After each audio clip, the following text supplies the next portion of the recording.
Shalom, shalom, a paz de Cristo. Nós estamos falando já há 3 dias sobre os 4 pilares do governo do anticristo, afastando o homem da comunhão profética, comunhão legítima com Deus e preparando o caminho para a incredulidade, para o ateísmo ou até mesmo para a religiosidade. E nós falamos sobre a tecnologia no primeiro vídeo, no segundo vídeo falamos sobre a medicina, e hoje nós vamos falar sobre a ciência, o perigo da ciência. Antes de qualquer coisa, eu quero ler a definição do dicionário sobre ciência.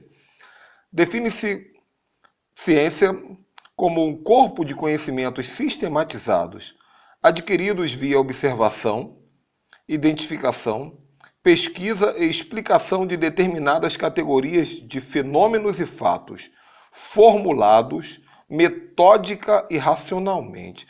Na verdade, a ciência ela é a mãe da tecnologia, ela é a mãe da medicina, ela é a mãe de qualquer tipo de pensamento intelectual, tentando dar explicações àquilo que muitas vezes não é inexplicável. O mundo espiritual não é inexplicável. Deus não criou o mundo, o universo, para prestar contas com o homem sobre todas as coisas. Existem muitos mistérios, muitos segredos de Deus que deveriam ficar em segredo. E nós simplesmente deveríamos gozar daquilo que Deus preparou para nós. Estou lembrando aqui, enquanto eu falo para você, sobre a origem da palavra cesariana. Cesariana é o parto que faz um corte na barriga da mulher para extrair uma criança, que não é um parto normal. Se não é normal, poderíamos até dizer que é um parto anormal. E essa palavra cesariana diz que foi criada por um antigo imperador, um antigo César romano, que quis saber como ele saiu do ventre da mãe dele. Naquela época não existia medicina, o corpo humano era um mistério, então ele rasgou, ele cortou a mãe no meio para pesquisar a própria mãe. E daí diz a história que surgiu essa palavra cesariana. Por que eu estou dizendo isso? Porque o perigo da curiosidade, o perigo de nós tentarmos descobrir muitas coisas que não foram reveladas. Deuteronômio, capítulo 29, versículo 29, inclusive diz: as coisas encobertas são para Deus e as reveladas são para os homens. Então existem coisas encobertas e reveladas. E a ciência, ela trabalha incansavelmente para que tudo seja trazido à luz, de maneira que se haja uma explicação racional, uma explicação lógica para todas as coisas. Por outro lado, uma vez que não se explica, a ciência descarta. Tudo aquilo que não pode ser explicado é considerado pela ciência como algo inexistente. Então, a ciência ela vai trazer vários perigos, vários problemas que nós vamos discutir aqui nesse vídeo. A ciência exige provas para comprovar a veracidade dos fatos. Aliás, é uma regra fundamental da ciência e, por isso, obviamente, se tornou inimiga da fé. Porque a fé é acreditar naquilo que não se vê. O autor de Hebreus fala isso. A fé é acreditar, é a prova das coisas que não se veem, é acreditar no que é invisível. Isso é fé. A ciência, por outro lado, é acreditar no que é visível, é ver para crer. A fé é crer para ver. A Bíblia diz: se creres, verás a glória de Deus. E a ciência é ver para crer. Então, vamos lá para a origem da humanidade, quando Deus cria Adão e Eva, coloca no centro do jardim, e Deus diz para Adão e para Eva: olha, eu criei tudo isso aqui para vocês, é tudo de vocês, e tudo vocês vão poder explorar. O próprio Deus treinou Adão para cuidar do planeta e muitas coisas, inclusive, que eu não vou falar nesse vídeo, talvez eu já tenha falado até anteriormente em outros vídeos, sobre os poderes de Adão. Só que Deus colocou um único limite. Deus falou: olha, Adão, no centro do jardim você vai encontrar 2 árvores, a árvore da vida, mas também tem a árvore do conhecimento do bem e do mal. A árvore da ciência, a árvore do conhecimento do bem e do mal. No momento em que você comer dessa árvore, você certamente morrerá. Você vai perder toda a conexão eterna comigo. Então o que acontece? Quando Adão, através de Eva, através da tentação da serpente, a história nós conhecemos, apesar de ser uma história muito mais profunda do que se subentende nas entrelinhas, Quando Adão e Eva comeram daquele fruto, eles disseram ao mundo espiritual: nós não queremos mais a revelação, nós não queremos mais a comunhão com o sobrenatural, nós, a partir de hoje, decidimos viver por conta do nosso intelecto, por conta do nosso conhecimento. O pacto da árvore do conhecimento do bem e do mal era esse: eu abro mão da revelação e eu escolho o conhecimento. É por isso que Deus disse para Adão logo depois: por causa disso, do suor do seu rosto você vai viver. É como se Deus estivesse dizendo: agora você vai correr atrás, já que você quer o conhecimento, faça por conta da sua inteligência. Automaticamente, com o passar dos séculos, surgiu, claro, a evolução da inteligência humana. A tecnologia, a medicina, a filosofia, a ciência e tantas outras coisas que tem por aí. Então a minha pergunta é a seguinte: quem foi que ensinou tudo para Adão? Quem ensinou Noé a construir uma arca e mostrou a arquitetura da arca para Noé? Quem foi que ensinou a Moisés a construir o tabernáculo e deu cada detalhe da arquitetura do tabernáculo? Quem foi que ensinou os animais a criarem seus próprios filhotes? Aliás, é extraordinário como a mamãe cadelinha, a cadela, eu tenho uma cadela e tive essa experiência esses dias, uma cadela de 6 meses de vida, pariu seus filhotinhos, ela mesma fez o parto, ela mesma limpou os filhotinhos, ela mesma protege, ela mesma está cuidando dos filhotinhos. Quem foi que ensinou isso? Quem foi que ensinou uma semente a germinar e se transformar em árvore? Essa ciência divina, profética, sobrenatural, é o que nós chamamos de revelação. Os homens antigos, os homens de Deus antigos e até mesmo os profetas do diabo, eles viviam muito mais por revelações trazidas pelos deuses ou pelo nosso Deus do que pelo conhecimento. O crescimento do conhecimento, a escrita de livros, a internet, o Google, as enciclopédias, que têm o seu valor, obviamente, mas acabaram afastando o homem de Deus. Aliás, esses dias eu estava lendo uma frase de Martinho Lutero. Tem muita gente que venera Martinho Lutero, tem o dia da Reforma Protestante, praticamente idolatram Martinho Lutero. Mas Martinho Lutero ele fez uma aliança espiritual terrível. Ele disse o seguinte, e está escrito, você pode ver isso aí em documentos antigos, ele disse o seguinte: eu fiz uma aliança com Deus para que Deus não me mande sonhos, não me mande anjos, eu não quero nada, basta para mim ter a palavra escrita, ter a Bíblia escrita. Então, na verdade, o que parece muito bonito, filosoficamente falando, Lutero, na verdade, estava dizendo assim: eu quero entender a Bíblia pelo conhecimento, mas não precisa me mandar anjo. Ele cortou a comunhão com o profético. E a Igreja Católica cresceu sem o profético, depois disso, e a Igreja Evangélica tem vivido sem o profético. Porque uma pessoa estuda 8 anos de teologia, 4 anos de teologia, mas muitas vezes nunca ouviu a voz de Deus. Nunca teve uma experiência com anjo.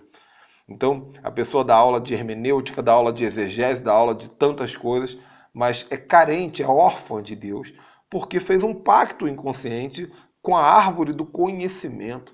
Já vi pastor pregando, dizendo: eu tenho doutorado, eu tenho mestrado, doutor em divindade, não sei das quantas, mas não tem comunhão com Deus. Árvore da ciência, árvore do conhecimento. A ciência começou no Éden, no pacto de Adão, no pacto de Eva. E alguém precisa quebrar esse pacto e dizer: Deus pode me mandar revelação. Eu vou mostrar isso para vocês. Alguns séculos atrás, houve um movimento iluminista. O que é o movimento iluminista? Durante muitos anos, a sociedade entendia que as coisas que aconteciam era uma intervenção divina. Choveu porque Deus mandou chuva. Fez sol porque Deus mandou sol. O filho morreu, Deus escolheu assim. Nasceu uma criança, Deus escolheu assim. Até um dia que a sociedade se reuniu e disse: não, isso não existe não. Tudo tem um propósito científico. Choveu porque ontem fez sol. A criança nasceu porque isso, porque aquilo. E o movimento iluminista foi uma aliança de quebra de relacionamento, assim como a árvore do conhecimento do bem e do mal. Esquece Deus, esquece os deuses, esquece o sobrenatural. Nós aqui na Terra vivemos por conta própria. Nós somos autossuficientes. No meu treinamento de paternidade eu ensino que a autossuficiência é uma evidência do mais alto nível de orfandade espiritual. distanciamento de Deus. Espero que vocês estejam entendendo o que eu estou falando aqui hoje, porque é um assunto muito profundo, muito complicado. Então hoje, a ciência, ela é o quê? A ciência é limitada e acorrentada. Vou dar um exemplo para vocês. A roda foi descoberta por homens muito antigos. A teoria da evolução diz que foram os primatas. Independente se foram primatas ou quem foi, alguém muito antigo descobriu a roda. E aí de lá para cá, todo veículo tem roda. Carroça tem roda, moto tem roda, carro tem roda. E é possível que daqui a 1 milhão de anos os objetos vão ter tecnologia para voar, para atravessar portais, mas ainda assim eles vão andar montados em cima de 4 rodas. Por quê? Porque a ciência é limitada. Ninguém tem coragem de falar, peraí gente, será que tem algo mais interessante do que a roda? Será que tem algo mais inteligente do que a roda? Vamos orar, vamos buscar de Deus uma revelação mais profunda. Então é um engano. Até hoje quando eu vejo um carro sobre 4 rodas, eu fico pensando, por que será que ninguém inventou algo diferente? Tem que se basear na ideia da roda. Isso é conhecimento, é inteligência, entre aspas, inteligência. A ciência é orgulhosa. Por que ela é orgulhosa? Porque a humildade, que é o contrário do orgulho, a humildade, ela faz nós perguntarmos para Deus, Deus, me explica isso. A ciência não, a ciência diz, eu vou explicar e vou mostrar que eu sou capaz de explicar. A ciência, ela quer escrever como tudo funciona, ela quer sistematizar tudo. A ciência é incrédula porque ela diz o seguinte, se não tem como provar, então eu não acredito. Deus existe? Não sei. Tem como provar? É assim que a ciência vê. Anjo existe? Não sei. Tem como provar? Aí no momento que se prova, eles acreditam. Aliás, tem muitos cientistas que dizem, ele é cientista, mas é crente. Se converteu, o cientista se converteu. Mas até mesmo os cientistas convertidos, eles precisam de um encontro com a revelação. Por quê? Porque eles se convertem mediante ao intelecto. É como se o conhecimento deles estivesse dizendo assim, agora eu acredito em Deus, porque isso, porque isso, porque isso, porque isso. Então eu acredito em Deus. Então é como se o conhecimento, a ciência, autorizasse eles a acreditar.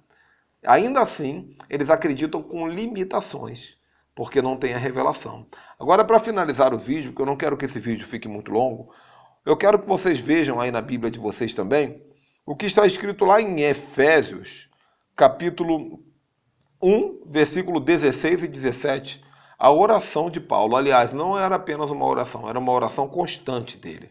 Ele disse o seguinte, eu não cesso de dar graças por vós, recordando-me de vós em todas as minhas orações, para que o Deus de nosso Senhor Jesus Cristo, o Pai da Glória, vos dê o espírito de sabedoria e de revelação no pleno conhecimento dele. Olha a oração de Paulo. Paulo está dizendo assim, eu não canso de orar, eu não paro de orar, eu não cesso de pedir a Deus que Deus dê para vocês inteligência espiritual, o espírito de sabedoria e o espírito de conhecimento. É a revelação. Muitas vezes alguém me pergunta, pastor, esses dias mesmo eu estava pregando numa igreja em São Paulo, na cidade de Mogi das Cruzes, e um grupo de obreiros me reuniu, pastores, obreiros da igreja local lá, e me perguntaram, pastor Ricardo, apóstolo Ricardo, de onde o senhor aprende tudo isso que o senhor ensina? Qual é o livro que o senhor lê? Com quem o senhor está andando? Eu achei muito engraçado. Eu falei, eu não leio livro, eu leio a Bíblia, eu oro, Deus me fala muita coisa. Porque o conhecimento ele é viciado em transferência de informação. Talvez você esteja aí assistindo essa pregação, assinando, anotando tudo, pensando, meu Deus, eu vou pregar isso na minha igreja hoje à noite. Meu Deus, essa palavra é boa, eu vou pregar. Por quê? Porque talvez você esteja ainda dependente do conhecimento. O conhecimento é assim, alguém pensou, eu tenho que viver o que alguém pensou. E muitos líderes poderiam estar buscando de Deus o espírito de sabedoria e de revelação. Porque com a revelação, Deus pode te dar uma ideia que não deu para ninguém.